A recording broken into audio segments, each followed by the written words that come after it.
Le président de la République avec vérité, puisque moi je faisais partie d'une structure où le PCA, son mandat était arrivé à échéance, le DG qui était avec moi, son mandat était arrivé à échéance, et ils n'ont pas monté le dossier à la présidente de la République, puisque mon dossier au moins est monté.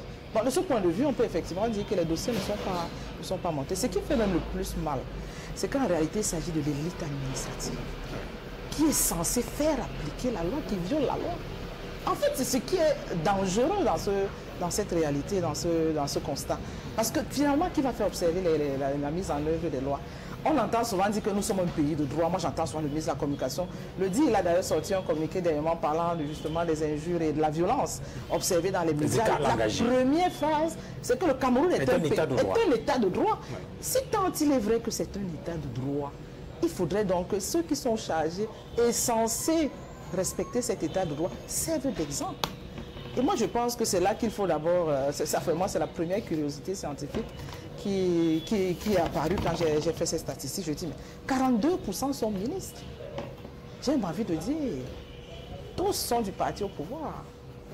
Donc, en réalité, si vous voulez donner le discours de l'exemplarité... Le professeur Ondoa Biwele, comme vous l'aimez l'entendre, certains l'ont surnommé Madame Vérité. En réalité, elle remet là au goût du jour la problématique de l'état de droit, ventillée par beaucoup de pontes du régime. Et dans cette situation, elle a convoqué le ministre de la Communication, René Emmanuel Sadi, qui n'est pas assez jeune comme on croit, né en 48. Il a pratiquement 75 ans aujourd'hui, donc c'est le grand frère de Maurice Kamto de 4 ans. Et il dit, lors de sa dernière sortie pour recadrer le ministre de l'AT et le préfet de Fundi, il a signifié le fait que le Cameroun était un état de droit. Et vous aimeriez bien savoir les fondements sur lesquels elle base son argument pour dire qu'il y a des petits paramètres que le Cameroun devait au moins se cocher avant de se prévaloir aux yeux du monde comme un état de droit. Et puisqu'elle est experte en question de gouvernance, je vous invite à suivre le fruit de ces études qui la poussent enfin à démontrer que non, le Cameroun s'exhibite plus en état de droit que les pratiques qui sont faites par les pontes du régime, les membres du RDPC, mais surtout ceux par qui le peuple attend l'exemple.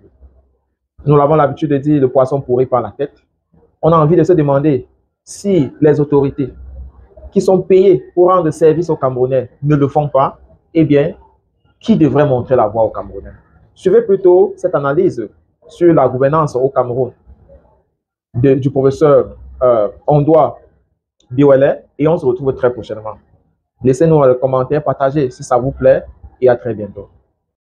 A mis en place des mesures visant à prévenir les vacances de poste ou toute autre violation manifeste. Et là, vous avez mis en gras, en cas d'expiration du mandat du président du conseil d'administration, le ministre de tutelle technique en informe l'autorité de nomination à la diligence du conseil. En effet, le PCA dont le mandat est échu n'est pas habilité à convoquer une session du dit conseil, sinon il s'expose aux sanctions prévues par la réglementation en vigueur. Alors, mais un peu avant, vous faites observer que 24%, non, attention, vous faites observer, je vais retrouver, 24 PCA ont des rangs de ministres, soit la plus grande représentation, 42%. Alors, ministère de tutelle... Mais on va peut-être revenir aussi, j'espère, hein, sur le cas de la SNI, comme sur le cas de ces lois. Il y a quand même quelques difficultés, pour être tendre, hein, que les lois posent. Si vous prenez le cas du ministre de la Communication, la loi dit, le ministre de la Communication est président du conseil d'administration de la CRTV. Donc, il est nommé escalité. Ça veut dire que tant qu'il est ministre, il est PCA. Ça veut donc dire que s'il est ministre pendant 10 ans, il sera PCA. Peut-être quand on prenait les lois où le président de la République se disait qu'il n'aura pas les ministres qui feraient 6 ans. Mais dans tous les cas, une fois qu'il est là, c'est normal qu'il soit PCA. C'est normal également que 6 mois avant, et vous posez une très bonne question, en tant que ministre et PCA, donc il est concerné par la procédure qu'il écrit au président de la République. Comme vous voyez, bon, moi pour l'instant je suis PCA, mais je ne vous écris pas en tant que PCA. Je vous écris pour vous dire que le ministre de la Communication qui est PCA, et comme moi je suis tutelle, son mandat arrive à échéance 6 mois, dans 6 mois. Donc, vous voyez que ça cause quand même un problème. C'est-à-dire, il y a des situations au cours desquelles il s'écrit à lui-même. Parce que normalement, le ministre de tutelle transmet le rapport de performance de la structure au président de la République.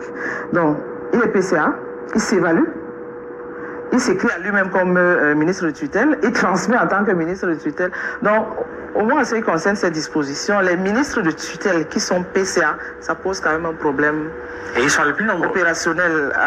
Ils sont peut-être pas tous les plus nombreux, mais ils sont quand même un certain nombre. Ils sont ministres, mais pas toujours tous dans la même situation, c'est-à-dire ministres de tutelle et PCA.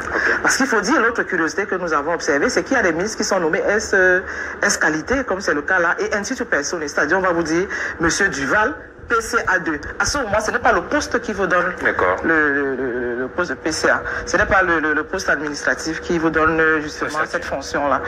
Je peux prendre le cas, c'est le cas du ministre Etou Zingwa, qui est PCA de l'agence des PME. C'est Etou Zingwa, pas le ministre, qui est PCA. Ça veut dire qu'il change de ministère, il reste PCA. Donc, ce n'est pas une nomination S-qualité. Pourquoi les uns ont une nomination S-qualité et les autres une nomination intitulée? Ça, c'est un autre débat.